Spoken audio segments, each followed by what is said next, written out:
हा व्हिडिओ खूपच इम्पॉर्टंट आहे कारण की तुम्हाला माहित आहे 6 टॉपिक आपण आता बघणार आहे. पण मी माझ्या साईडनं म्हणजे ऊर्जा अकॅडमीकडून तुम्हाला नक्कीच एक चांगलं रिवॉर्ड द्यायला लागलोय. या जो टॉपिक आहे या टॉपिकची परफेक्ट पीडीएफ किंवा परफेक्ट क्वेश्चनची लिस्ट किंवा परफेक्ट नोट्स तुम्हाला मी द्यायला लागलोय. पण हा पीडीएफ किंवा हे जे काही क्वेश्चन्स आहेत किंवा हे जे काही पॉईंट्स आहेत यातले सगळे नोट्स आहेत या कुठं आणि कशा मिळतील व्हिडिओच्या लास्टपर्यंत नक्की राहा, तुम्हाला नक्की समजेल. ऑलरेडी 5 टॉपिकचे व्हिडिओ तुमच्यापर्यंत आलेले आहेत आणि भरपूर चांगले कमेंट्स पण आलेले आहेत त्याच्यावरती. बऱ्याच जणांना फायदा पण झालेला आहे. 6व्या टॉपिक पासून आपण स्टार्ट करूयात. आता नेक्स्ट टॉपिक आपला 6 superposition of wave. So wave superposition of wave जसं की मी तुम्हाला प्रत्येक टॉपिकमध्ये सांगायला लागलो सुरुवात करायच्या आधी त्यातले इम्पॉर्टंट पॉईंट्स कुठले ते अजिबात मिस करायचे नाहीयेत. तर या टॉपिकमध्ये जे इम्पॉर्टंट आहे ते व्यवस्थित पहिला ऐकून घ्या. सगळ्यात पहिला प्रायोरिटी लेवलला इम्पॉर्टंट आहे pipe close at one end, pipe open at both ends, end correction वाले, हार्मोनिक ओव्हरटोनचा डिफरन्स म्हणजे तो जो लास्ट म्हणजे तो एक बंच आहे तो एक खूप इम्पॉर्टंट पॉईंट आहे. लॉज ऑफ व्हायब्रेटिंग स्ट्रिंग आहे याच्यामध्ये. तुम्हाला माहितीसाठी सांगतो. 3 मार्कचा जो क्वेश्चन आहे 3 मार्कचा जो क्वेश्चन आहे तो बेसिकली असा विचारला जातो की 3 म्हणजे सपोज 3 मार्कचा क्वेश्चन असेल तर तिथं 3 मेन काहीतरी सब पॉईंट्स पाहिजेत. Laws of vibrating string best आहे त्याच्यासाठी. सो हे एक 2-4 इम्पॉर्टंट क्वेश्चन्स किंवा आपण थेरीचे क्वेश्चन्स म्हणू शकतोय. त्यानंतर या स्टेशनरी वेव्हच्या डेफिनेशन आणि त्याच्या कॅरेक्टरिस्टिक्स आहेत थोड्याशा इम्पॉर्टंट. त्यानंतर नोड आणि अँटीनोडचं कंडिशन आहे, व्हायब्रेटिंग स्ट्रिंग आहे आणि लास्ट महत्वाचा जो आहे तो बीट आणि बीट फ्रिक्वेन्सी वगैरे लास्टचा जो पार्ट आहे तो. सो हे सगळे इम्पॉर्टंट आपण या व्हिडिओमध्ये नक्कीच कव्हर करणार आहे. नक्की हा व्हिडिओ लास्टपर्यंत बघा जेणेकरून सगळेच पॉईंट्स कव्हर होतील या टॉपिक मधले आणि कमीत कमी वेळेमध्ये जास्तीत जास्त या टॉपिकचं सगळं नॉलेज येऊन जाईल. सो जास्त न वेळ घालवता आपण स्टार्ट करूयात वेव्ह मोशन.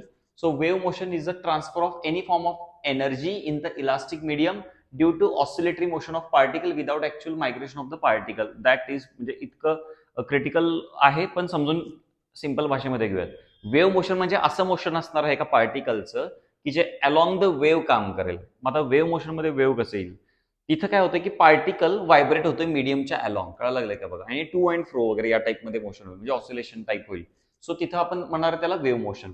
मेकॅनिकल वेव्ह आहे the wave which require material medium for propagation. असं कुठलीही वेव्ह की ज्याला मीडियम लागणार आहे प्रोपागेट व्हायला, बरोबर ना, एका डायरेक्शनला पसरायला मीडियम लागणार त्याला आपण म्हणणार आहे मेकॅनिकल वेव्ह. बेसिकली त्याचे मेन टाईप आहे प्रोग्रेसिव्ह वेव्ह. प्रोग्रेसिव्ह वेव्ह म्हणजे which is advancing in only one direction. आता सपोज मी या साईडला बोलायला लागलो या साईडला चेहरा करून. सो माझा जो साऊंड वेव्ह आहे किंवा माझी जी लॉंगिट्युडिनल वेव्ह आहे ती फक्त म्हणजे त्याची ही एकाच साईडला प्रोपागेट होत राहील. सो ती एक प्रोग्रेसिव्ह वेव्ह आहे. किंवा लाईट आता जो इथं यायला लागलेला आहे. सो हा जो लाईट आहे तो वन साईड यायला लागला म्हणजे बेसिकली प्रोग्रेसिव्ह वेव्ह म्हणजे जी एका साईडला प्रोग्रेस करत राहील. त्याचे 2 टाइप्स आहेत, ट्रान्सव्हर्स वेव्ह आणि लॉंगिट्युडिनल वेव्ह. त्याचे 2 टाइप्स आहेत, ट्रान्सव्हर्स वेव्ह आणि लॉंगिट्युडिनल वेव्ह. ट्रान्सव्हर्स वेव्ह आणि लॉंगिट्युडिनल वेव्ह वरती लवकरच माझा एक शॉर्ट्स पण येतोय, तो तर नक्कीच बघा. शॉर्ट्स वरून पण जास्त ते क्लिअर होईल. पण आताच्यासाठी पण सांगतो की ट्रान्सव्हर्स वेव्ह आणि लॉंगिट्युडिनल वेव्ह मध्ये पार्टिकलचं डिस्प्लेसमेंट ट्रान्सव्हर्स वेव्हला परपॅन्डिक्युलर असते. म्हणजे जस्ट लाईक असं असेल. लक्ष द्या इकडे. सपोज एक माणूस आला की हातामध्ये माझ्या बल्ब आहे. सो तो जो बल्बचा पार्टिकल असेल, लाईट बाहेर पडेल ऑब्व्हियसली. लाईट बाहेर पडेल म्हणजे लाईटचा पार्टिकल या साईडला सपोज निघायला लागलाय. सो ही झाली त्याची डायरेक्शन ऑफ प्रोपागेशन. तो जेव्हा जात असणार आहे पार्टिकल त्यावेळी तो अशा या पद्धतीमध्ये जाईल. म्हणजे ऑलमोस्ट कसं होणार त्याचं डायरेक्शन ऑफ म्हणजे डिस्प्लेसमेंट जे होणार आहे ते त्या डायरेक्शन ऑफ प्रोपागेशनला परपॅन्डिक्युलर होणार आहे. त्याला आपण म्हणणार आहे ट्रान्सव्हर्स वेव्ह. तो दिलेला आहे the particle of the medium vibrate almost perpendicular to the direction of propagation. Longitudinal वेव्हला काय होणार आहे? अगेन ही डायरेक्शन ऑफ प्रोपागेशन आहे आणि इथं साऊंड सिस्टीम लावलेलं आहे समजा. सो साऊंड बाहेर येणार म्हणजे साऊंडचे पार्टिकल्स बाहेर येतील. साऊंड पार्टिकल्स ट्रॅव्हल करत असताना या डायरेक्शन ऑफ प्रोपागेशनला पॅरलल ट्रॅव्हल करतील. सो हे त्याचे डेफिनेशन आहे. नेक्स्ट आहे स्टेशनरी वेव्ह. स्टेशनरी वेव्ह 2 मार्कांसाठी इम्पॉर्टंट आहे. म्हणजे त्याच्यामध्ये कसं येईल बघा. Define stationary wave and all the characteristics of stationary wave असं या टाईपचा क्वेश्चन येईल. पण लक्ष द्या इकडे किती सिंपल होतोय बघा क्वेश्चन. स्टेशनरी वेव्हच्या साठी सुरुवात करताना मग तुम्हाला थोडंसं इंट्रोडक्शन एक तुमच्या जवळचे एक्झाम्पल द्यावे लागतील. मला वाटतं तुम्ही लहानपणी दिवाळीच्या वेळी ज्या पंत्या असायच्या पूर्वीच्या, आताच्या नाही आहेत, पूर्वीच्या पंत्या असायच्या किंवा अगदी डीमार्ट मध्ये पण आता मिळतात त्याच्या पंत्या असतात. लहान मुलं जी होती म्हणजे लहानपणी आपण असं खेळलेलो आहे बघा. ती जी पंती होती त्याला आपण चकती केली होती चेपून आणि तिथं 2 होल्स पाडलेले होते आणि त्यातून दोरा पास केलेला होता आणि आपण रिंगी टाईप खेळलेलो होतो ते, ओके, सो तिथं स्टेशनरी वेव्ह तयार होतात. नंबर 1. नंबर 2, सगळ्यांना माहिती आहे की गिटारचे जेव्हा गिटार प्ले केली जाते, प्रॉपर जी गिटार कंडिशन मध्ये असते, तेव्हा त्याचे जे 2 पॉइंट्स असतात ते फिक्स केले जातात आणि त्याच्यामध्ये प्लग केलं जाते. प्लग केल्यावरती तिथे एक लूप्स तयार होतात. कळायला लागले का बघा? ते दिसत नाहीत, मायक्रो लेवल असतात, पण ते लूप्स तयार होतात. तिथं पण एक स्टेशनरी वेव्हच आहे.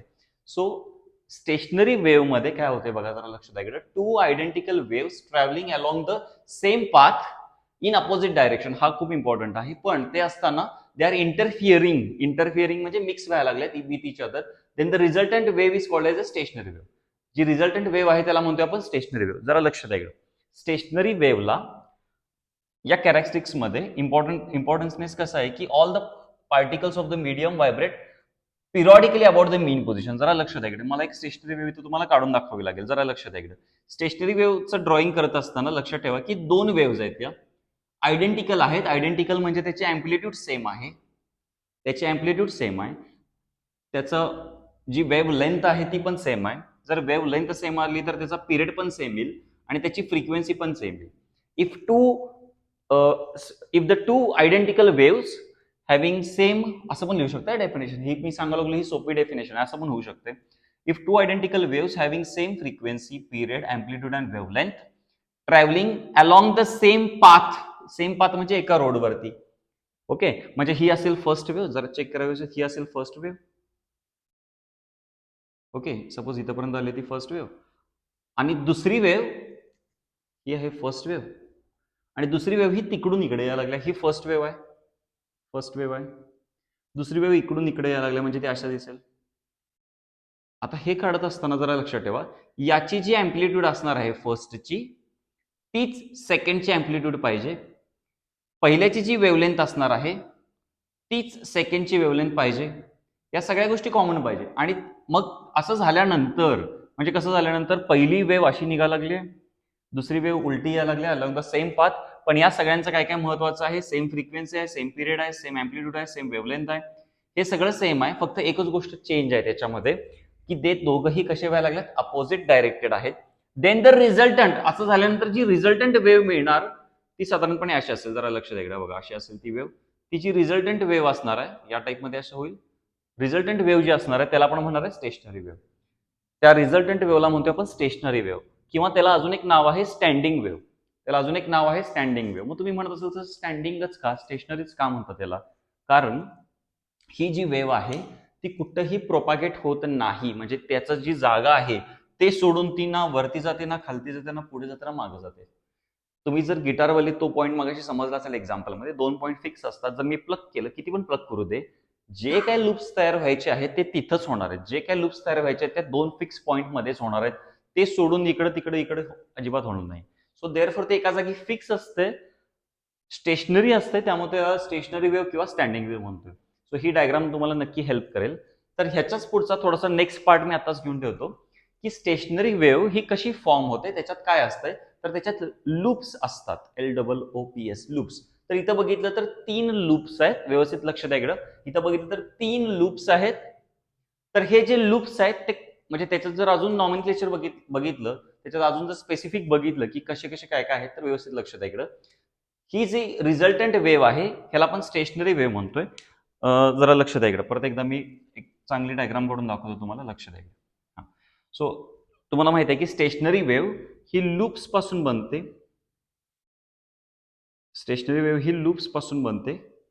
येस, व्यवस्थित लक्ष द्या इकडं. आता इथं मी एक्झाम्पलला घ्यायला लागलो की 3 लूप आहेत. 3 लूप जर असतील तर याचा जो सेंट्रल पोर्शन आहे, सेंट्रल पोर्शन म्हणजे ही मीन पोझिशन ऍक्च्युअली असायला पाहिजे त्याची, आणि ही पहिली वेव्ह ही दुसरी वेव्ह असायला पाहिजे. आता ते इथं दाखवत नाहीये मी. तर हा जो पॉइंट आहे, म्हणजे हा जो पॉइंट असणार आहे स्टेशनरी वेव्ह मध्ये, ही जी जागा असणार आहे त्याला आपण म्हणतोय अँटी नोड. आता बघूयात अँटी नोड किती आहेत. 1, 2, 3 अँटी नोड आहेत. काय लागलं बघा, अँटी नोड किती आहेत? 3 आहेत. आता बघूयात आपण नोड किती आहेत. नोड म्हणजे जिथं मिनिमम डिस्प्लेसमेंट असणार आहे. मिनिमम डिस्प्लेसमेंट कुठं असणार आहे? या साईडला का या साईडला? दोन्ही साईडला नाही, इथं असणार आहे मिनिमम डिस्प्लेसमेंट. मीन पोझिशनला मिनिमम डिस्प्लेसमेंट असणार आहे. तुम्ही इथनं वरती गेला तरी पण तुम्ही मॅक्सिमम डिस्प्लेसमेंटला जायला लागला, इथनं खाली गेला तरी पण तुम्ही मॅक्सिमम डिस्प्लेसमेंटला जायला लागलाय. याचा अर्थ असा आहे मीन पोझिशन कुठं असणार किंवा मिनिमम डिस्प्लेसमेंट कुठं असणार आहे, तर मीन पोझिशनला. तर ह्याला आपण म्हणणार आहे नोड. जरा विचार करूयात किती नोड आहेत बघा. 1 2 3 4 1 2 3 4 4 नोड आहेत. इथे लिहू शकता तुम्ही किती नोड आहेत. 4 नोड आहेत आणि 3 अँटी नोड आहेत. कळायला लागलंय का बघा. जर 3 लूप्स असतील, कम्प्लीट लूप्स असतील स्टेशनरी वेव्ह मध्ये, तर तिथं 4 नोड आहेत आणि 3 अँटी नोड आहेत. तर यातनच हे जर तुम्हाला प्रॉपरली कळालं असेल तर डेफिनेशन कशी तयार करायची व्यवस्थित लक्ष द्या एकदा. डेफिनेशन अशी असणार आहे नोडची, इट इज अ पॉइंट. लक्षात ठेवा, node is a point on the mean position, किंवा असं पण म्हणू शकताय node is a point at which displacement of the wave is minimum किंवा zero. The node is the point on the mean position. एक असा पॉइंट आहे node म्हणजे कुठं असणार आहे तो मीन पोझिशन वरती, की तिथं वेव्हचं किंवा त्या पार्टिकलचं जे डिस्प्लेसमेंट असणार आहे, पार्टिकल नाही म्हणता येणार, वेव्हच म्हणायचं, वेव्हचं जे डिस्प्लेसमेंट असणार आहे ते किती असणार आहे, झिरो असणार आहे. मग अँटीनोडला काय येणार, same. Antinode is a point in the wave where displacement is maximum. Where displacement is maximum म्हणजे क्लिअर आहे, नोडला डिस्प्लेसमेंट झिरो असणार, वेव्हचं डिस्प्लेसमेंट झिरो असणार आहे आणि अँटीनोडला डिस्प्लेसमेंट मॅक्सिमम असणार आहे. जर डिस्प्लेसमेंट झिरो झालं तर त्याला नोड म्हणायचं, मॅक्सिमम झालं तर अँटीनोड म्हणायचं. सो या टाईपमध्ये हे इम्पॉर्टंट होतं सगळं स्टेशनरी वेव्ह आणि त्याचं बेसिक होतं. सो इथे कॅरेक्टरिस्टिक्स बघूयात आपण. नंबर 1 ची कॅरेक्टरिस्टिक ऑलरेडी सांगितली मी. Particles have same amplitude period frequency. हे ऑलरेडी मी मगाशी सांगितले की हे सगळं सेम पाहिजे. Same state of oscillation changes from particle to particle. आता इथे विचार केला तर हा पार्टिकलचा विचार केला आणि हा पार्टिकलचा विचार केला. जर लक्षात आहे या दोन पार्टिकलचा विचार केला तर बघा ही फर्स्ट वेव्ह आहे. मी थोडासा सिम्बॉल याचा बदला लागलोय फर्स्ट वेव्हचा. हे बघा असं असेल, हा इथपर्यंत आलं. समजा हा फर्स्ट पार्टिकल आणि हा सेकंड पार्टिकल आहे. मला सांगा की आता जो नेक्स्ट पार्टिकल इथं येईल आणि हा जो ऑलरेडी इथं पोहोचलेला आहे, इथं पोहोचल्यानंतर हा म्हणजे कोणत्या साईडला ट्रॅव्हल करायला चालू करेल, इकडे. आणि जो नेक्स्ट नवीन आला या जागी पार्टिकल, तो पण कुठल्या साईडला ट्रॅव्हल करायला चालू, इकडे. म्हणजे हे दोघं कसे ट्रॅव्हल करतील, असे ट्रॅव्हल करतील, परत असे, परत असे, परत असे. म्हणजे ते काय आहेत म्हणणार मी, सेम स्टेट ऑफ ऑसिलेशन आहेत. काय म्हणणार त्याला मी, इथं दिलेलं नाहीये ते लक्षात ठेवा. सेम स्टेट ऑफ ऑसिलेशन आहेत. आणि जर एखादा पार्टिकल असा असेल, हा वरती निघायला लागला आणि हा खालती निघायला लागलाय, चेक करा, हा वरती जाईल परत हा खालती जाईल, असं हे अपोजिट व्हायला लागले, तर त्याला म्हणणार आहे मी अपोजिट स्टेट ऑफ ऑसिलेशन. त्याला म्हणणार आहे मी अपोजिट स्टेट ऑफ ऑसिलेशन. तर इथं काय सांगितलेलं आहे, state of oscillation changes from particle to particle किंवा लूप टू लूप म्हणूयात आपण, नंतर आहे बघायचं ते. So no particle remains at rest, it means momentarily rest and extreme position. इथं सांगितलेलं आहे at mean position particle attains the maximum velocity. लक्षात ठेवायचं आहे, ऑलरेडी झालेलं आहे. मेन पोझिशनला मॅक्सिमम वेलॉसिटी असते. एक पार्टिकल, एक ब्लॉकवाला एक्झाम्पल ऑलरेडी बघितलेलं तुम्ही. इथं गेल्यानंतर वेलॉसिटी झिरो, एक्स्ट्रीमला ऑसिलेशन मध्ये इथं गेल्यावरती झिरो, इथं असताना ते मॅक्सिमम वेलॉसिटी, हे सगळं बघितलेलं आहात तुम्ही. ते थोडंसं इथं रिपीट आहे, प्रोग्रेसिव्ह वेव्ह बद्दल आहे ते. नंतर progressive wave transfer energy through the medium. जर ट्रान्सव्हर्स वेव्ह असेल तर हे जे एनर्जी ट्रान्सफर करते ते in the form of crest and trough करेल. जर लॉंगिट्युडिनल वेव्ह असेल तर हे जे एनर्जी ट्रान्सफर करते ते in the form of compression rarefaction असेल.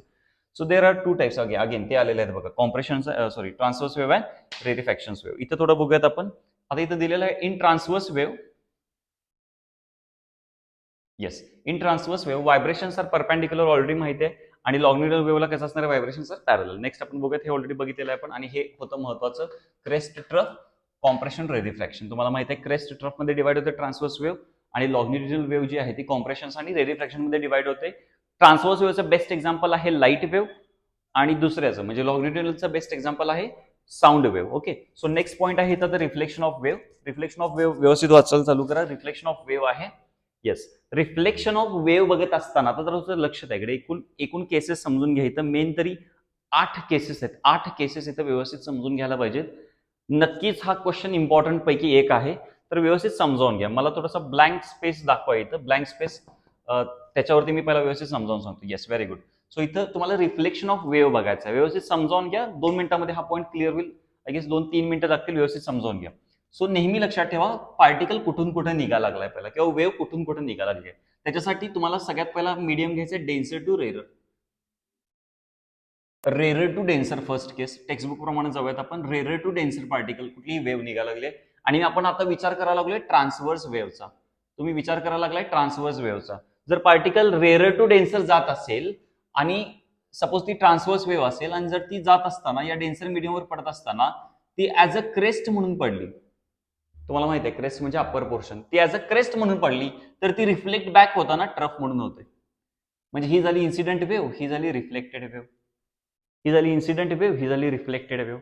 ही केस सो ऑलरेडी आता आपण बघितलं की केस नंबर 1 मध्ये वेव्ह रेअर टू डेन्सर या लागले. आता आपल्याला बघायचं आहे जर आणि क्रेस्ट पडायला लागली, जर क्रेस्ट पडत असेल तर ती रिफ्लेक्ट होताना ट्रफ म्हणून होईल. सेकंड केस मध्ये काय होणार आहे जरा सांगा. जर ती जर ती ट्रफ म्हणून पडली, एखादी वेव्ह इन्सिडेंट वेव्ह जर ट्रफ म्हणून पडली तर ती रिफ्लेक्ट बॅक होताना क्रेस्ट म्हणून होणार. ही असेल तुमची सेकंड केस. त्यानंतर थर्ड केस असणार आहे, आता ऑलरेडी तुम्ही जे बघितलं ते रेअर टू डेन्सर बघितला. जर डेन्सर टू रेअर बघायचा असेल, जर डेन्सर टू रेअर बघायचा असेल तर लक्षात ठेवा, इकडे लक्ष द्या इकडे. हा सो इथं काय होणार आहे, जर क्रेस्ट पडली okay, Wien crest falls on the rare surface, आपण विसरू नका हा इकडचा सरफेस कुठला रेअर, तर ते रिफ्लेक्ट होताना क्रेस्टच म्हणून होणार. कळा लागले का बघा, ते रिफ्लेक्ट होताना क्रेस्टच म्हणून होणार आहे. चेक करावे असेल. सो ही इन्सिडेंट वेव्ह झाली, ही रिफ्लेक्टेड वेव्ह झाली. जर रेअर टू डेन्सर जात असेल तर ही केस समजली, ही सेकंड केस होती. जर ट्रफ पडली तर ती क्रेस्ट वगैरे होणार आहे. इकडं जर डेन्सर टू रेअर जात असताना क्रेस्ट पडली रेअर मीडियम वरती तर रिफ्लेक्ट बॅक होताना क्रेस्ट म्हणूनच होणार. चौथी केस असेल जर ट्रफ पडली तर ती ट्रफ म्हणूनच होणार आहे. कळा लागले का? या 4 केसेस आहेत ट्रान्सव्हर्स वेव्ह साठी. या 4 केसेस आहेत ट्रान्सव्हर्स वेव्ह साठी. त्यानंतर आहे आपल्याला लॉंगिट्युडिनल वेव्ह बघायचा आहे. लॉंगिट्युडिनल वेव्ह मध्ये पण सेम आहे. रिफ्लेक्शन बघण्यासाठी तुम्हाला फर्स्ट हेच आहे की रेअर टू डेन्सर जायचं आहे. तुम्हाला रेअर टू डेन्सर जायचं असेल तर हे मीडियम झालं तुमचं डेन्सर. तुम्हाला माहिती आहे कॉम्प्रेशन आणि रेरिफॅक्शन असते लॉंगिट्युडिनल वेव्ह मध्ये. कॉम्प्रेशन आणि रेरिफॅक्शन, जर समजा हे रेरिफॅक्शन आहे त्यानंतर हे अगेन कॉम्प्रेशन आहे, त्यानंतर परत एकदा रेरिफॅक्शन आहे आणि परत एकदा कॉम्प्रेशन वगैरे आहे. आणि असा विचार करा की जेव्हा इन्सिडेंट व्हायला लागलेला आहे, ज्यावेळी इन्सिडेंट व्हायला लागलेला आहे, इन्सिडेंट वेव्ह जी आहे ती कॉम्प्रेशन म्हणून व्हायला लागली. इन्सिडेंट वेव्ह म्हणून काय व्हायला लागलं? कॉम्प्रेशन. जेव्हा ती रिफ्लेक्ट बॅक होईल, रिफ्लेक्ट बॅक होताना ती कॉम्प्रेशन म्हणूनच होणार. रिफ्लेक्ट बॅक होताना कॉम्प्रेशन, मग त्यानंतर आलं रेरिफॅक्शन आणि त्यानंतर परत काय येणार आहे? कॉम्प्रेशन येणार आहे. त्यानंतर परत काय येणार आहे? कॉम्प्रेशन, परत रेरिफॅक्शन. अशा या केसेस वगैरे होत राहतील. ही झाली 5वी केस होती. 6वी केस असेल ह्याच्या उलट असेल. जर ती रेरिफ्रॅक्शन म्हणून पडली तर ती रेरिफॅक्शन म्हणूनच रिफ्लेक्ट होणार. जर कॉम्प्रेशन म्हणून पडली तर कॉम्प्रेशन होते, तर रेरिफ्रॅक्शन पडल्यावरती रेरिफॅक्शन होणार आहे. ह्याच्या उलटा असेल डेन्सर टू रेअर जात असताना जर कॉम्प्रेशन म्हणून पडली एखादी वेव्ह, साऊंड वेव्ह, तर ती रिफ्लेक्ट होताना रेरिफॅक्शन म्हणून होते. कळा लागले का बघा? जर कॉम्प्रेशन पडलं तर ते रेरिफ्रॅक्शन म्हणून होते. मागच्या केसमध्ये कॉम्प्रेशनला कॉम्प्रेशन, रेरिफ्रॅक्शनला रेरिफ्रॅक्शन होतं. आता तसं नसणार आहे, डेन्सर टू रेअर मध्ये उलटा असेल त्याच्या. हे महत्वाच्या एक 8 केसेस होत्या ज्या इम्पॉर्टंट होत्या. Yes, okay. सो नेक्स्ट आपण बघूयात. त्याच्यावर आपण पहिला एकदा मी परत एकदा त्याच्यावरती एक्सप्लेन करतो 2 मिनिटांमध्ये, लक्ष द्या. येस, इथं बघा क्रेस्ट पडले ट्रफ झाले, क्रेस्ट पडले क्रेस्ट झाले, मीडियम चेंज आहे. इथं डेन्सर टू रेअर आहे. इथं बघा कॉम्प्रेशनचं कॉम्प्रेशन झाले, रेअर टू डेन्सर आहे. इथं बघा जर रेरिफॅक्शन पडलं असं ऑब्व्हियसली रेरिफॅक्शन झालं असं. डेन्सर टू रेअर असताना कॉम्प्रेशन पडलं, रेरिफॅक्शन झालं. हेच आपण समजून सांगतो. नेक्स्ट बघूयात. येस, नेक्स्ट बघत असताना आपल्याला आता ऑलरेडी रिफ्लेक्शन ऑफ वेव्ह झालेला आहे, स्टेशनरी वेव्ह झालेला आहे, स्टेशनरी वेव्हच्या कॅरेक्टरिस्टिक्स झालेला आहे. हा टॉपिक अगेन सिम्पल टॉपिक आहे. ऑस्सिलेशन हा टॉपिक बिलकुल सोडायचा नाहीये. नेक्स्ट आहे सुपरपोजिशन ऑफ वेव्ह. तुम्हाला माहिती आहे सुपरपोजिशन ऑफ वेव्ह बघत असताना इकडे पहिला लक्ष द्या. इकडे सपोज ही एक वेव्ह आहे, ही एक वेव्ह, 2 आणि 2 पेक्षा जास्त वेव्ह आहेत.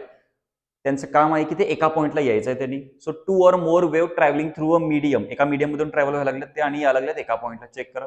Wien 2 or more wave travelling through a medium arriving at a point, येणे, एका पॉइंटला येणे म्हणजे अरायव्ह होणे. सो त्या पॉइंटला जे डिस्प्लेसमेंट असणार आहे, जे रिझल्टंट डिस्प्लेसमेंट असणार आहे, ते या सगळ्या डिस्प्लेसमेंटची ऍडिशन असणार.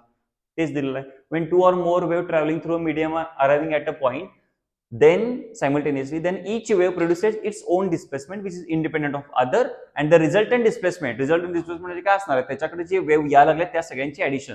So resultant displacement is vector sum of all the individual displacement. हे एक्झाम्पल समजून घेण्यासाठी, हा थेरम समजून घेण्यासाठी आपल्याला अँप्लिट्यूड काढायचे आहे. म्हणजे रिझल्टंट वेव्हची, रिझल्टंट डिस्प्लेसमेंटची अँप्लिट्यूड काढायचं आहे. इथं कन्सिडर करायला लागलो आपण 2 वेव्ह y1 y2.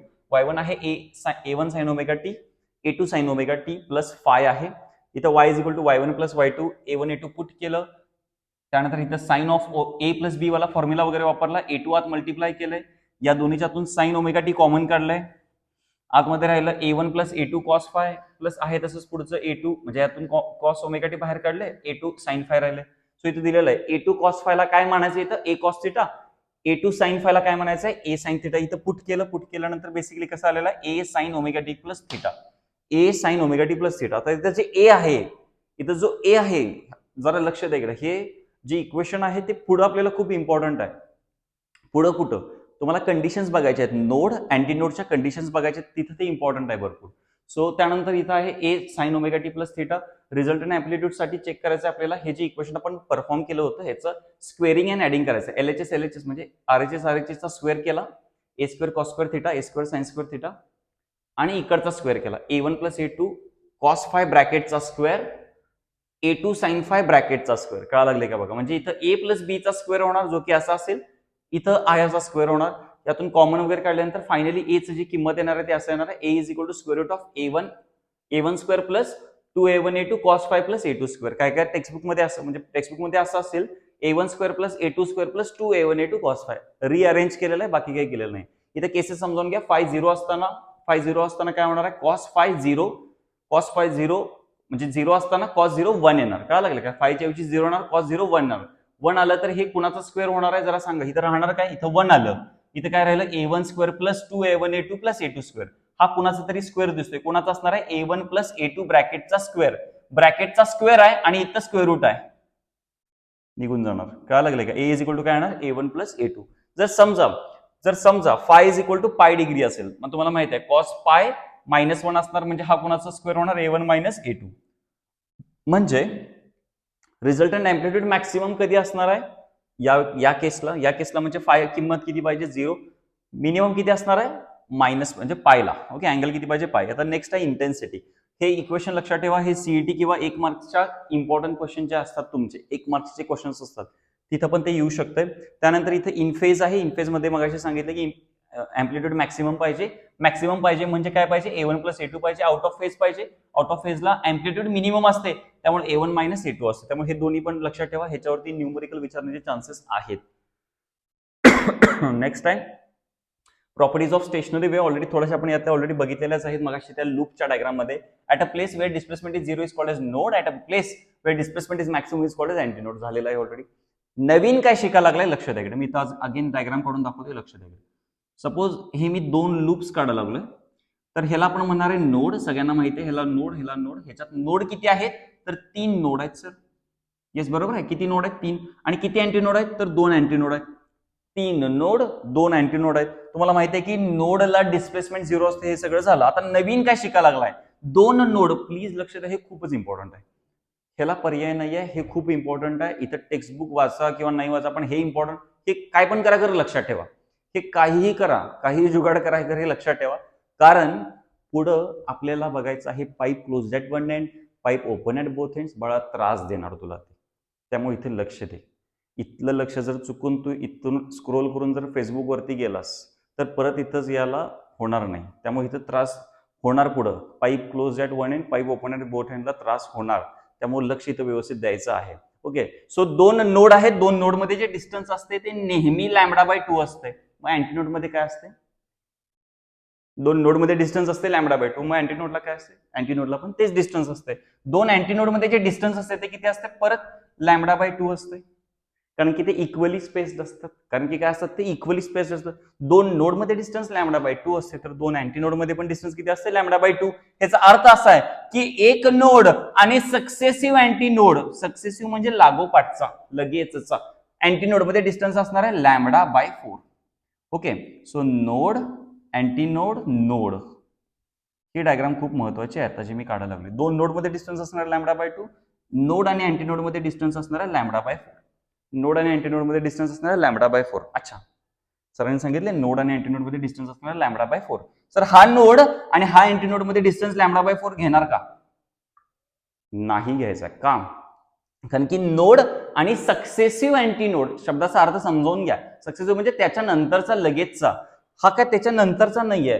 कळा लागले का बघा, त्यामुळे हे वेगळं होईल काहीतरी. सो लक्षात ठेवायचं होतं हे 2 नोड मध्ये जे डिस्टन्स, हे थर्ड आणि फोर्थ पॉईंट रिडिंग करून घ्या तोपर्यंत. थर्ड पॉईंट आहे 2 नोड मध्ये जे डिस्टन्स असणार ते किती असणार आहे λ/2. 2 अँटी नोड मध्ये डिस्टन्स असणार आहे λ/2. नोड आणि अँटीनोड मध्ये distance lambda by 4. Particles in the medium perform SHM. All the particles are in the same phase. Obviously जे लूप एका लूप मध्ये असतात ते एकदम वरती जातात, एकदम खालती जातात, एकदम वरती जातात, एकदम खालती. So they are in the same phase. जे एका लूप मध्ये असतात. सपोज ही वेव्ह तयार करायला लागली, मी लक्षात आहे इकडे. सपोज ही वेव्ह अशी काहीतरी तयार करायला लागली.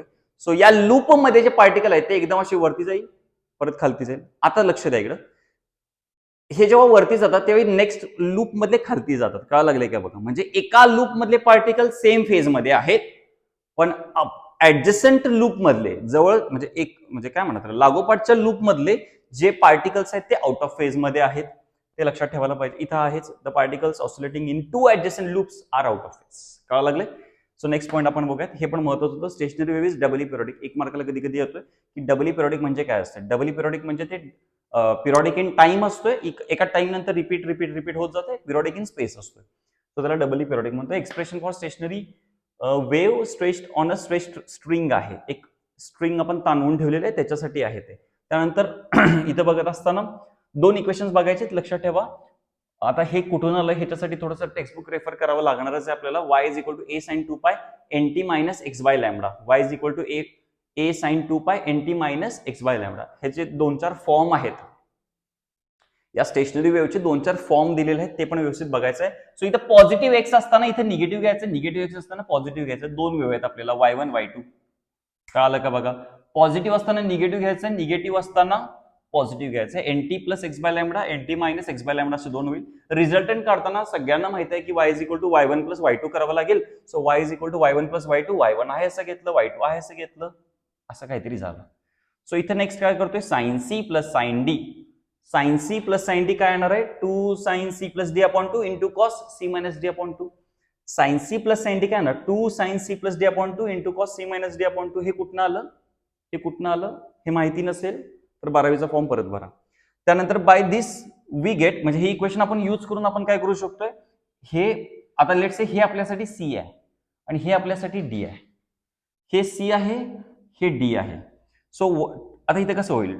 इथं 2a sine C plus D upon 2 सगळं सॉल्व्ह केल्यावरती किती येते 2 पाय nt. परत cos C plus D upon 2 केल्यावरती 2 पाय एक्स बाय लॅम्बडा येते. सो इथं काय होतंय बघा जरा चेक करा. आता मी काय करतोय लक्ष द्या. हे जे 2a आणि cos 2 pi x by lambda व्यवस्थित चेक करा. हे समजत नाही बऱ्याच जणांना. 2a cos 2 pi x by lambda जे आहे याला आपण कॅपिटल ए म्हणायला लागलो. चेक करा काय करायला लागलोय आपण. 2a cos 2 pi x by lambda या सगळ्यालाच काय म्हणायला लागलो ए. राहिलं काय मग a sign 2 pi nt. A sign 2 pi nt कळायला लागलंय का बघा. सो ए म्हणजे इथं परत दिलेलं आहे, जरा वाचा काय दिलेलं आहे 2a cos 2 pi x by lambda. 2a cos 2 pi x by lambda. आता मात्र इथं महत्वाचं आहे. बरेच जण म्हणतात सर हा जो क्वेश्चन आहे तो जरासा फिरवून येतोय. अरे येणारच फिरवून, असं डायरेक्ट कोण देणारच नाहीये. लक्ष द्या इकडे कसं येणार आहे क्वेश्चन. तुम्हाला रिझल्टंट अँप्लिट्यूड काढायला सांगणार आहे, हे तरी कॉमनच आहे. तर तुम्हाला जे येणार नाही ते काय समजून घ्या. Condition, write the condition for node and write the condition for antinode. असं जर काय क्वेश्चन मध्ये बघितलं तर जे आपल्याला येत असते ते तर ऑलरेडी विसरलेलंच असते. आपण साईडला बघतोय कुणाला काय येते काय, आणि ते तुमच्याकडे बघत असते पोरगं, त्याला पण येत नसते. त्यामुळे लक्षात ठेवायचं आहे की इथं व्यवस्थित करून घ्यायचं आहे, हे समजून घ्यायचं. हे जर समजलं नाही तर अवघड आहे. लक्षात द्या इकडे कंडिशन फॉर अँटीनोड आणि कंडिशन फॉर नोड एकदम सिंपल आहे बाळ. इथं ए म्हणजे रिझल्टंट अँप्लिट्यूड होती, हे आतापर्यंत दुसरीच्या पोरगेला पण कळालं असेल. ए म्हणजे काय असतं इथं 2a cos 2 pi x by lambda. Resultant amplitude antinode तयार करायचा आहे. अँटीनोडला सगळ्यांना माहिती आहे की अँप्लिट्यूड मॅक्सिमम असते. सर हे 2a कुठनं घ्यायला लागलाय हो, मगाशी सांगितलेलं होतं लक्ष द्यायचं आहे. सो एखादं लूप पकडतो आणि ही त्याची मीन पोझिशन पकडतो. ही त्याची काय पकडतो मी मीन पोझिशन. तुम्हाला माहिती आहे की इकडं मॅक्सिमम डिस्प्लेसमेंट म्हणजे प्लस ए, इकडं मॅक्सिमम डिस्प्लेसमेंट म्हणजे काय मायनस आहे. इकडे पण मॅक्सिममच आहे ते, ऍक्च्युली ते फक्त दुसऱ्या साईडला आहे त्यामुळे मायनस आहे. मग आता रिझल्टंट किती झालं प्लस ए मायनस ए 0 झालं नाही बाळ. त्याचं टोटल बघ किती आहे, टोटल आहे ते 2a. कळायला लागले का 2a. इथं डिस्प्लेसमेंट किती आहे 0, हे माहिती आहे सगळ्यांना. इथे डिस्प्लेसमेंट किती आहे 0. त्यामुळे अँटीनोडला अँप्लिट्यूड रिझल्टंट अँप्लिट्यूड किती पाहिजे तर 2a पाहिजे. इथं ए आपण स्मॉल घ्यायला पाहिजे 2a. सो आपली अँप्लिट्यूड काय ए च्या जागी काय टाकणार 2a 2a cos 2 pi x by lambda, 2a cancel, काय राहिले बघा जरा चेक करा, 2a कॅन्सल, काय राहिले 2 cos of 2 pi x by lambda is equal to 1, cos of 2 pi x by lambda is equal to 1. आता थोडंसं लक्ष द्या, cos angle is equal to 1. जरा वाचा, हे काय दिले, cos angle is equal to 1. Angle किती पाहिजे, cos angle is equal to 1. Angle किती पाहिजे, 0 पाहिजे. अँगल किती पाहिजे, 0 किंवा किती पाहिजे, पाय, किंवा किती पाहिजे, 2 पाय, परत किती पाहिजे, 3 पाय, असं होत राहील ना ते. सो 0 पाय 2 पाय असं होत राहील. So 2 pi x by lambda. आता मी इथं काय करतोय, 0 दॅट इज 1 पाय 2 पाय 3 पाय असं होत राहील ना. मग आता मी एक जनरल फॉर्म्युला लिहायला लागलोय, 2 pi x by lambda is equal to P times of pi. P times of pi, P म्हणजे काय, 0 1 2 3 अँड सो ऑन. हे कुठे पण असणार, इन्फिनिटी पर्यंत असू शकते. मग एक्स पाहिजे मला, एक्स कसा काढलाय बघा, लॅम्बडा पी बाय 2. एक्स कसा काढलाय सर, हे काय कळत नाही, कुठून काढले, लक्ष दे इकडे बघ. 2 pi x by lambda is equal to P times of pi. Pi पाय कॅन्सल, मला एक्स पाहिजे, हे लॅम्बडा डिवाइड आहे, तिकडे गेल्यावर मल्टिप्लाय होईल, हे 2 मल्टिप्लाय आहे, तिकडे गेल्यावर डिवाइड होईल, म्हणजे lambda by 2 times of P. Lambda by 2 times of P. X कुठं आलाय, lambda by 2 times of P. आता एक्स झिरो आलेला आहे, म्हणजे समजून घ्या हे कोण आहे बाळ, हे कोण आहे ते दिलेलं आहे, व्यवस्थित वाचायचं. हे कोण आहे, अँटीनोड आहे. म्हणजे जेव्हा तुम्ही एखादं सपोज एक डायग्राम काढायला लागलाय, काहीतरी स्केल वगैरे घेतलेला आहे, तर पहिला एक्स इज इक्वल टू 0 ला तुम्हाला काढावं लागेल अँटीनोड. कळायला लागले का बघा. परत x is equal to lambda by 2 ला तुम्हाला काढावं लागेल अँटीनोड. सर हे कसं काय, मगाशी सांगितलेलं आहे की दोन अँटीनोड मध्ये डिस्टन्स किती असतंय, लॅम्बडा बाय 2. हे लॉजिक सांगायला पाहिजे, कॅल्क्युलेशन पण सांगू शकतो आपण. पी ची व्हॅल्यू 1 टाक, इथं पी ची व्हॅल्यू 0 टाक, पहिला 0 टाक, 0 झाल्यावर सगळं 0, हे 0 मिळालं. पी ची व्हॅल्यू 1 टाक, 1 किती मिळालं, लॅम्बडा बाय 2 झालं की. पी ची व्हॅल्यू 2 टाक, 2 गेलं, लॅम्बडा मिळालं. असंच होऊ शकते, म्हणजे 0 ला अँटीनोड असणार आहे, लॅम्बडा बाय 2 ला अँटीनोड असणार आहे, 3 लॅम्बडा बाय 2 ला अँटीनोड असणार. म्हणजे या काय दिल्यात, अँटीनोडच्या पोझिशन दिल्यात. मग फक्त अँटीनोडच आहे का स्टेशनरी वेव्ह मध्ये, नाही, नोड पण आहे. इकडे आहे की नोड. सो तुम्हाला माहित आहे की नोड कधी होते, जेव्हा डिस्प्लेसमेंट किती पाहिजे, मिनिमम म्हणजे किती, 0. So minimum displacement is 0, cos of 2 pi x by lambda is 0. So परत इथं बघितलं आपण, cos angle is equal to 1. इथं बघणार cos angle is equal to 0 कधी असतोय, cos angle is equal to 0. Cos 0 कधी असतोय, 90 डिग्रीला असतोय. 3 पाय बाय 2 90 डिग्रीला असतोय, 270 ला असेल, परत 5 पाय बाय 2 असं वगैरे होत राहील. आणि फायनली इक्वेशन ह्याच्यासारखं जसं पी पाय होतं तसं इथं आलेलं आहे, 2 pi x by lambda is equal to 2p minus 1 pi bye 2. 2p minus 1 pi bye 2. P ची व्हॅल्यू मात्र इथं 0 घेणार नाही आहे, पी ची व्हॅल्यू 0 घेणार नाहीये. इथं पी ची व्हॅल्यू होणार आहे 1 2 3 अँड सो ऑन. का 0 घेणार नाहीये जरा चेक करा, कारण की तिथं आपल्याला इथं ऑलरेडी तुम्ही अँटीनोडला घेतलेला आहे. So x is equal to किती येते बघा, 2p मायनस 1 लॅम्बडा बाय 4. हे कुठून काढलं, सेम ह्याच्यासारखं केलंय. 2 पाय एक्स बाय लॅम्बडा आपण जसं केलेलं होतं तसं इथे equation 2 pi x by lambda is equal to 2p minus 1 pi bye 2. मला एक्स पाहिजे, पायला पाय कॅन्सल, हे त्या साईडला गेलेलं आहे, लॅम्बडा वरती गेलंय, हे 2 खालती आले, कळा लागले काय. So lambda by 4 2p minus 1, त्याला डिस्टर्बच केलेलं नाही मी, 2p मायनस 1 लॅम्बडा बाय 4 झालं. पी ची व्हॅल्यू तुम्हाला माहिती आहे. तसंच एक्स इज इक्वल टू, म्हणजे एकदा पी 1 टाकणार 2 टाकणार, हे सगळं काढल्यावरती असं मिळेल. सो हे दोन इक्वेशन्स आहेत ते लक्षात ठेवा. एक्स अँटीनोड कुठं मिळणार आपल्याला, 0 लॅम्बडा बाय 2 लॅम्बडा. नोड कुठं मिळणार आहे, lambda by 4 3 lambda by 4 5 lambda by 4. Yes, very good. Next बघूयात, लक्ष द्यायचं, हे व्यवस्थित करायचं होतं. नोड अँटीनोड मधलं खूप इम्पॉर्टंट होतं. नोड अँटीनोड बऱ्याच जणांना कन्फ्युजन असते, भले येत नाही बघा, हे इम्पॉर्टंट आहे. आता हार्मोनिक, नेक्स्ट पॉइंट आहे हार्मोनिक म्हणजे काय. Harmonic is present at all integral multiple of fundamental frequency, and the fundamental frequency is the first harmonic. Overtone represents all integral multiples of fundamental frequency which are actually present in the sound.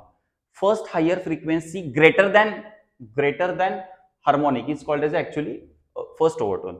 नेहमी लक्षात ठेवा, harmonic आणि ओव्हरटोन मध्ये, आता late से मी आता जे बोलायला लागलोय, जे तुम्हाला ऐकू यायला लागले, हे मी कमीत कमी आवाजामध्ये जर बोललो तर बऱ्याच जणांना ऐकू पण येणार नाही, किंवा काही जणांनी लक्ष देऊन ऐकायला लागले त्यांना ऐकू येईल. जस्ट लाईक जे मी बोलणार आहे ते ऐकू यायला लागले का. येस, हे मी कमीत कमी इंटेन्सिटीने बोलू शकतो आणि मॅक्सिमम पण बोलू शकतोय. सो जे कमीत कमी आहे, एकदम फर्स्टवालं जे ऐकू येऊ शकते, ती जी फ्रिक्वेन्सी आहे ती आहे हार्मोनिक. आणि जे मॅक्सिमम किती पण वाढवू शकते, तर त्या कमीवाल्या फ्रिक्वेन्सीला मी मल्टिपल टाइम्स केलंय, त्याला आपण म्हणतोय ओव्हरटोन. हा बेसिक कन्सेप्ट लक्षात ठेवा. सो हार्मोनिक आणि ओव्हरटोन बेसिकली हे असते. नेहमी लक्षात ठेवा, जे फर्स्ट फंडामेंटल फ्रिक्वेन्सी असते त्याला आपण फर्स्ट हार्मोनिक म्हणतोय आणि त्याचे मल्टिपल केले की ओव्हरटोन म्हणतोय. इथं आपल्याला शो करायचं आहे एल नॉट. आता थोडंसं show that L naught is equal to 2 times of NC आहे. ऍक्च्युली एल नॉट आणि एनसी वगैरे काय प्रकारे तो व्यवस्थित समजावून घ्या. एल नॉट आहे length of pipe at both ends open. दोन्ही एंड कसे आहेत त्याचे ओपन एंड्स आहेत, इथं दिलेला आहे. आणि एलसी म्हणजे पाईप एका साईडला क्लोज्ड आहे. हा जो पिक्चर आहे पूर्ण, हा महत्वाचा आहे, समजावून घ्या. मी मगाशी सुरुवातीला सांगितलेलं आहे की या टॉपिकमध्ये काय महत्वाचं आहे.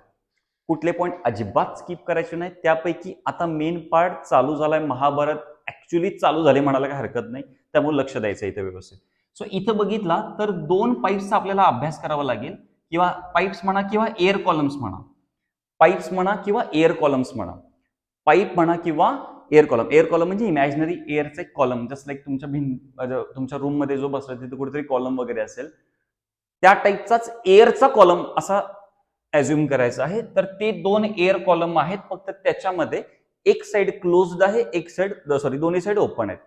या टाईपचा आपल्याला अभ्यास करायचा आहे. सो नेहमी 2-4 गोष्टी सांगतो ऍज इट इज, पचनी पडवून घ्यायच्या आहेत, पाठ करायच्या आहेत. लक्षात ठेवा, जे पाठ करावं लागते, जे समजून घ्यायला लागते, ते तिथं घ्यायलाच पाहिजे. नेहमी पाईप जिथं क्लोज्ड आहे, नेहमी पाईप जिथं क्लोज्ड आहे तिथं नोड येणार नेहमी. आणि नेहमी हे मागचं फर्स्ट होतं. सेकंड आहे, पाईप जिथं ओपन आहे, पाईप जिथं जिथं ओपन आहे तिथं अँटी नोड येणार. या हिशोबाने इथं नोड यायला पाहिजे आणि इथं अँटी नोड यायला पाहिजे. अँटी नोड थोडं माहित आहे की साईज मध्ये मोठा असतो, म्हणजे असं काहीतरी दिसेल. कळा लागलंय का बघा. इथं चेक केलं तर दोन्ही साईड ओपन आहे, मग डायरेक्ट आपण स्ट्रेट लाईन काढूयात का? नाही, मग लूप थोडीच झालं, त्याला स्टेशनरी वेव्ह त्याला नाही म्हणणार. म्हणजे इथं काय होणार आहे, कमीत कमी असं दिसेल हे. म्हणजे इकडं पाईप ओपन आहे म्हणजे कुठला येणार आहे, अँटीनोड. इकडं पण ओपन आहे म्हणजे इकडं पण अँटीनोड. अँटीनोड अँटीनोड अँटीनोड, इकडं पण अँटीनोड आणि मध्ये नोड आलेला आहे. सो इथं नोड असणार आहे, इथं अँटीनोड असणार आहे, इथं नोड असणार, इथं अँटीनोड असणार, इथं अँटीनोड असणार. ही डायग्राम आपल्याला पुढे पण लागणार आहे, पण आता सांगायचं काय रिझन आहे. ही जी LO आहे बघा, length of pipe at open at, both ends are open, म्हणजे ही वाली. या पाईपच्या लेंथ बद्दल बोलायला लागलेत ते एल नॉट. कळायला लागलंय का बघा. त्या पाईपच्या लेंथ बद्दल बोलायला लागलेत ते एल नॉट. इथे एलसी म्हणजे काय, length of pipe at closed end. इथं आपण म्हणतोय एलसी, त्याला आपण म्हणतोय काय, एलसी. सो इथं तुम्हाला माहिती आहे की V N naught is equal to V upon 2 L naught. Formula कुठला आलेला आहे, N naught is equal to V upon 2 L naught. हा कुठून आला फॉर्म्युला, लक्ष द्या इकडे व्यवस्थित. तुम्ही ह्याचा विचार केला मगाचे, जर तुम्हाला कॅरेक्टरिस्टिक्स व्यवस्थित माहिती असतील तर ते असं होईल की V is equal to N lambda. हे आपल्याला फिक्स माहिती असते. V इज इक्वल टू काय माहिती असते, एन लॅम्बडा. आता इथं जर चेक केला वेव्ह लेंथ, ह्याची जर चेक केला किंवा ह्याची जर लेंथ चेक केला तर व्यवस्थित लक्ष द्या इकडे, असं दिसेल की याच्यामध्ये एक नोड आहे, एक अँटी नोड आहे. म्हणजे ह्याची जी लेंथ आहे ती ऍक्च्युली डिस्टन्स आहे कुणामधलं, नोड आणि सक्सेसिव्ह अँटी नोड. मगाशी आपण काहीतरी बघितले की नोड आणि सक्सेसिव्ह अँटीनोड मध्ये डिस्टन्स किती असतं, तर लॅम्बडा बाय 4 असतं. किती असते, लॅम्बडा बाय 4. काय लागले का बघ, किती असते, लॅम्बडा बाय 4. ओके. सिमिलरली इकडे पण आहे, 2 अँटीनोड आहेत, तर 2 अँटीनोड मध्ये जे डिस्टन्स असतं ते असते लॅम्बडा बाय 2 असते. काय लागले का बघ, किती असते डिस्टन्स, लॅम्बडा बाय 2. सो इथं LC is equal to lambda by 4 आलंय, L naught is equal to lambda by 2 आलंय. जर तुम्ही एल नॉट साठी चेक केलं लॅम्बडा, तर किती येते, 2 एल नॉट येईल. L naught sorry, lambda is equal to किती येईल, 2 टाइम्स ऑफ एल नॉट. आणि जर इथे चेक केलं लॅम्बडा इज इक्वल टू किती येईल, 4 LC येईल. लॅम्बडा इज इक्वल टू किती येईल, 4 LC.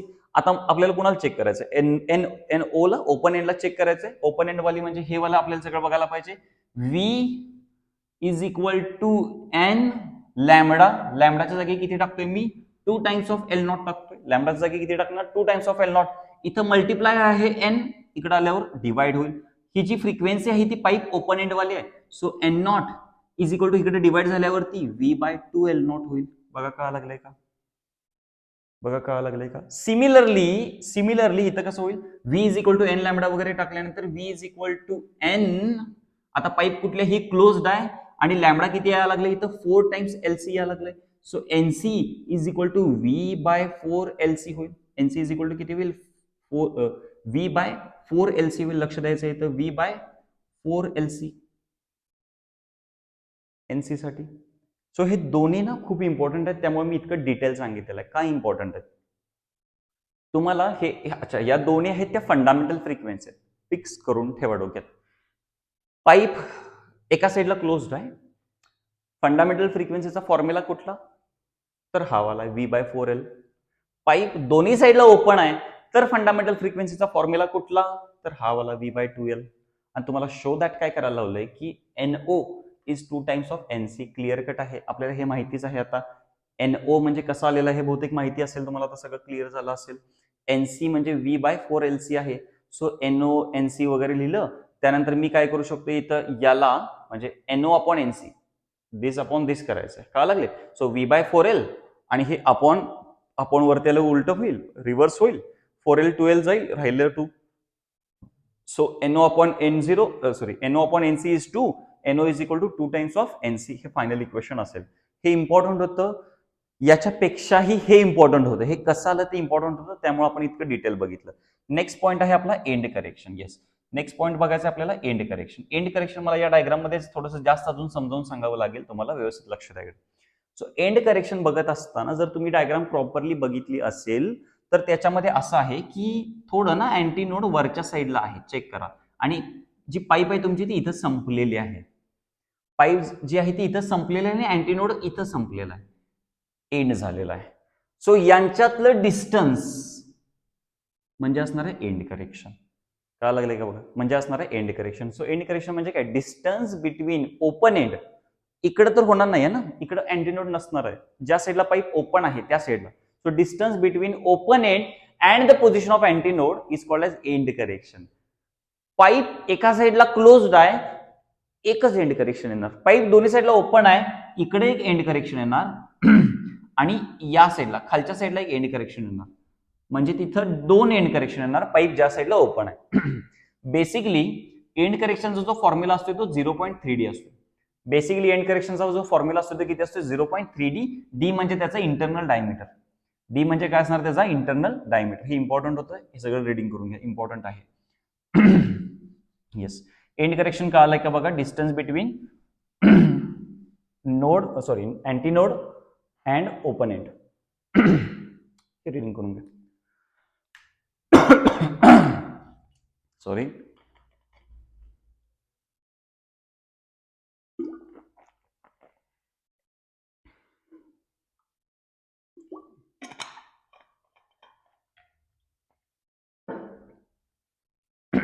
येस. इथं आहे ओपन एंड, ओपन एंडला होईल that is 2 times of L. आणि एका साईडला क्लोज असेल तर होईल L plus E only. Yes, पुढे जाऊ, नेक्स्ट बघूयात. तर इथं आपल्याला आता हा ऍक्च्युली मी मगाशी म्हटले की आता महाभारताला चालू होईल, तर चालू झालेलं आहे महाभारत. इम्पॉर्टंट आहे हे इम्पॉर्टंट आहे कारण की याच्यावरती 2 मेन क्वेश्चन्स आहेत आणि हाच क्वेश्चन फिरवून पण देऊ शकतात, कसा टॅकल करायचा लक्षात ठेवा. तर बेसिकली आपण सुरुवातीला बघतोय pipe close at one end, ह्याच्या पुढे असणार आहे pipe open at both ends. सुरुवात करायची आपण pipe close at one end. लक्ष द्या, मॅक्सिमम मला वाटतं पुन्हा एकदा मी तुमची 3-4 मिनिटं घेणार आहे, पण 3-4 मिनिटांनंतर हा क्वेश्चन सर मला क्लिअर कट येतोय या लेवलला मी तुम्हाला पोहोचवून ठेवणार आहे, त्यामुळे लक्ष द्या. सो इथं 3 मोड्स घेतलेले आहेत आपण. सिंपल आहे, कमीत कमी पासून स्टार्ट करायचं आहे. कमीत कमी मला ह्याच्यात लूप ठेवायचा आहे. मला सांगा, पाईप जर क्लोज असेल तर त्या साईडला नोड घेताय, पाईप ज्या साईडला ओपन आहे त्याला अँटी नोड घेताय. याच्याहून जास्त जास्त काय होऊ शकते, इकडं नोड तरी येणारच आहे, इकडे अँटी नोड वाला हे ऑलरेडी झालेला आहे. मग इथं नोड करू शकत नाही ना तुम्ही, तुम्हाला अँटीनोडच घ्यायला पाहिजे कारण की पाईप ओपन आहे त्या साईडला, ज्या साईडला ओपन आहे त्या साईडला अँटीनोड घ्यायला लागते. हे काय आहे तर ट्युनिंग फॉर्क आहे, ट्युनिंग फॉर्क आहे. ओके, हे काय आहे तर ट्युनिंग फॉर्क आहे. ट्युनिंग फॉर्क तुम्हाला लॉंगिट्युडिनल वेव्ह प्रोड्यूस करतोय, नोड अँटीनोड वगैरे प्रोड्यूस करतोय. सो इथं नोड असल्यामुळे इथं पाईप एका साईडला क्लोज आहे, इथं नोड अँटीनोड नोड अँटीनोड म्हणजे या साईडला इथं सिक्वेन्स होईल. इथं जर चेक केला नोड आणि अँटीनोड मध्ये डिस्टन्स किती असते, लॅम्बडा बाय 4 दिसेल इथं. इथं जर चेक केला तर इथं नोड आणि अँटीनोड, इथं नोड अँटीनोड अच्छा, हे दोन नोड आहेत, या दोन मध्ये डिस्टन्स असणार आहे λ/2 प्लस λ/4. λ/2 प्लस λ/4 म्हणजे 3λ/4 होईल. 3λ/4 इकडे होईल, दोन नोड मध्ये λ/2, परत एकदा λ/2, λ/2 प्लस λ/2 लॅम्बडा आणि परत अँटी नोड आहे म्हणजे 5λ/4 होईल. सो इथं फर्स्ट मोड आहे, म्हणजे ह्याच्याबद्दल बोलायला लागलो मी. सो फर्स्ट मोडला ऑलरेडी बघितले की लेंथ किती आहे λ/4, lambda is equal to 4l. आपण मगाशी यासारखं एक एक्झाम्पल पण बघितलं. So lambda is equal to 4l आहे, n is equal to v is equal to n lambda, same n is equal to v/λ v/4l. ही फंडामेंटल फ्रिक्वेन्सी आलेली आहे. त्यानंतर इथं बघूयात सेकंड मोड मध्ये फर्स्ट ओव्हरटोन म्हणणार आपण, नेहमी लक्षात ठेवा ह्याला आपण फंडामेंटल फ्रिक्वेन्सी किंवा फर्स्ट हार्मोनिक म्हणतो आपण. ह्याला काय म्हणतो आपण, फर्स्ट हार्मोनिक आहे, ह्याला आपण म्हणतो फर्स्ट हार्मोनिक. लक्षात ठेवा, हे मला लागणार आहे पुढच्या क्वेश्चन मध्ये. या टाईपवर ह्याच्यावरच बेसिस आहे, फक्त फिरवून विचारणार. सो इथं लेंथ बघितली तर ही आहे. नेहमी टेक्निक लक्षात ठेवा, टेक्निक लक्षात ठेवा. पहिला लेंथ बघायची, डायग्राम मध्ये बघून डायग्राम व्यवस्थित करावं लागणार, डायग्राम पण लॉजिकली करावी लागणार. लेंथ पहिला काढायची, लेंथ वरनं लॅम्बडा काढायचा, लॅम्बडावरनं व्ही काढायचा, सॉरी एन काढायचा. लेंथ एन, लेंथ लॅम्बडा आणि एन, लेंथ लॅम्बडा एन हा सिक्वेन्स आहे. Length lambda N, length lambda N, कळायला लागले का sequence. L lambda N. Okay, so L निघालेला आहे सेम. तसंच आपण V is equal to N lambda वरून n1 काढणार. इथं एन म्हटलं होतं, इथं n1 म्हणायला पाहिजे, कारण की ह्याची फ्रिक्वेन्सी आणि वेव्हलेंथ सेम नसणार आहे, वेगवेगळी असणार आहे. सो v/λ 3v/4l असं निघेल. सो v/4l म्हणजे होतं n, v/4l म्हणजे होतं n. सो ह्यालाच आपण लिहू शकतोय 3n. काय लिहू शकतोय, 3n. सिमिलरली ह्यालाच आपण लिहू शकतोय 5n. येस, नेक्स्ट आपण बघूयात इथं. म्हणजे पहिलं आलेलं होतं n, दुसरं आलेलं होतं 3n, तिसरं आलेलं होतं 5n, त्याच्या पुढचं येईल 7n आणि असं होत राहील. म्हणजे हा आहे आपला फर्स्ट हार्मोनिक, हा आहे सेकंड, सॉरी थर्ड हार्मोनिक आहे. इथं एन ची व्हॅल्यू बघायची, एनच्या आधीची व्हॅल्यू असते ती हार्मोनिक असते. थर्ड हार्मोनिक हा आहे फिफ्थ हार्मोनिक. ह्याचा अर्थ असा आहे की 2n इथं नाहीये, 4n इथं नाहीये, 6n इथं नसणार, म्हणजे फक्त ऑड हार्मोनिक्स यायला लागलेत.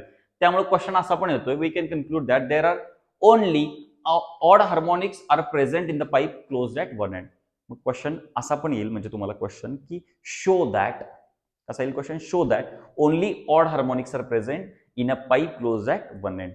ओके, सो हे महत्वाचं होतं. नेक्स्ट आपण बघूयात, इथं आहे आता open end pipe, closed end झालेली आहे. त्यानंतर आता पाईप दोन्ही साईडला ओपन आहे, या टाईपचे आहेत. सेम तुम्हाला डायग्राम कळले असेल. मिनिमम 2 अँटीनोड पाहिजेत, त्यानंतर 3 अँटीनोड आणि त्यानंतर 4 antinode.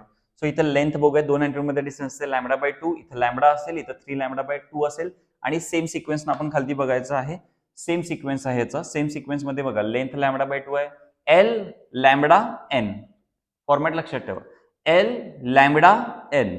So V is equal to N lambda, N is equal to v/λ वगैरे होईल, आणि त्याची फंडामेंटल फ्रिक्वेन्सी याला आपण म्हणतो फर्स्ट हार्मोनिक.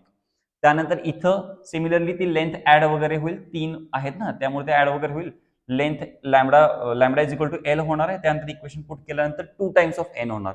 मग अशी चेक केलं तर 3n होतं, आता 2n आलेलं आहे. आता परत हे 3n येईल, ह्याच्या पुढे परत 4n येईल. म्हणजे इथं कुठलंही हार्मोनिक अब्सेंट नसणार नाहीये, सगळेच्या सगळे हार्मोनिक प्रेझेंट असणार आहेत. त्यामुळे 2 क्वेश्चन्स आहेत. Show that only odd harmonics are present in a pipe closed at one end, and show that all harmonics, फसू नका या क्वेश्चन मध्ये, show that all harmonics are present in a pipe open at both ends. दोन्ही साईडला pipe जिथं open आहे तिथे सगळेच हार्मोनिक्स प्रेझेंट आहेत. त्याचं जर शो दॅट करायला लावलं तर हे सगळं लिहावं लागेल तुम्हाला. येस, नेक्स्ट बघूयात. तर हे 2 मेन क्वेश्चन्स होते जे इम्पॉर्टंट होते. नेक्स्ट आहे आपल्याला आता लॉज ऑफ व्हायब्रेटिंग स्ट्रिंग. मी स्टार्ट करायच्या आधी सांगितलेलं आहे की 3 मार्कांसाठी माझ्यासाठी हा फेवरेट क्वेश्चन आहे, कारण की मेन 3 लॉज आहेत ह्याच्यामध्ये. लॉ ऑफ लेंथ आहे, लॉ ऑफ टेन्शन आहे, लॉ ऑफ लिनियर डेन्सिटी आहे. सो इथं फंडामेंटल फ्रिक्वेन्सी, ही जी ट्रान्सवर्स वेव्हची फ्रिक्वेन्सी आलेली आहे व्हायब्रेटिंग स्ट्रिंगची, वेलॉसिटी असते T/m. Okay, square root of T/m असते. सो लॉ ऑफ लेंथ मध्ये बघताना एन आणि एल मध्ये रिलेशन बघायचं, काही लागत नाहीये मला, फक्त एवढं लक्षात ठेवा, n is equal to 1/2l square root T/n. N आणि एल मध्ये रिलेशन बघा, एन आणि एल मध्ये इनव्हर्सली प्रपोर्शनल आहे आणि बाकीचं दोन्ही कॉन्स्टंट. मग आता हे लिहायचं आहे आपल्याला, मग लिहिणार कसं, the frequency of vibrating string is inversely proportional to the length of the string keeping tension and that is linear density किंवा mass constant, mass per unit length constant.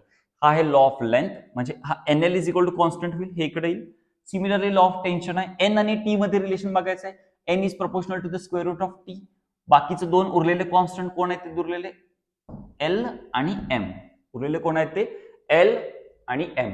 Next आहे law of linear density. Linear डेन्सिटीमध्ये N आणि M मध्ये relation check करायचं आहे. हे आहे M म्हणजे लिनियर डेन्सिटी आहे. लिनियर डेन्सिटी किंवा मास पर युनिट लेंथ. जरा फसू नका इथं, हे मास म्हणू नका याला, फक्त मास पर युनिट लेंथ आहे. सो बाकीचे दोन उरलेले कॉन्स्टंट असेल तिथं. आता नेक्स्ट आहे various modes of vibrating string.